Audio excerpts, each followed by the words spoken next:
حاضرة من ابراهيمي. تبقى كرة دائما لمصلحة اولمبيك اخبو. يعني خطيرة خطيرة خطيرة.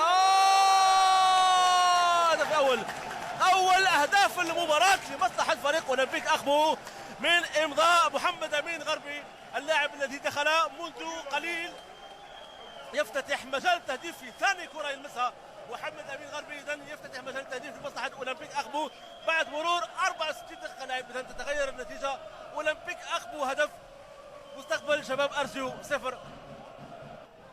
معك يسالي عدادي لكن يقطع حاله بالرحمون يراوغ بالرحمون. وفي هذه الاثناء مشاهدينا الكرام حكم المباراة السيد زهير عنصري يعلن عن نهاية الشوط الثاني والمباراة بفوز اولمبيك اخبو بهدف ل0 من امضاء محمد امين غربي في الدقيقة 64 وتأهلوا الى الدور الثمن النهائي لمنافسة كأس الجمهورية. اذا مبروك لاولمبيك اخبو وحظ اوفر لمستقبل شباب ارزو. الى هنا مشاهدينا الكرام شكرا لكم على كرم المتابعه وطيب الاصغاء. تقبلوا تحياتي انا وليد غريبيه وتحيات الزميل المصور محمد بقطاش.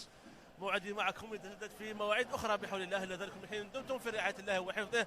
بالسلام نلتقي وبه نفترق. السلام عليكم ورحمه الله تعالى وبركاته.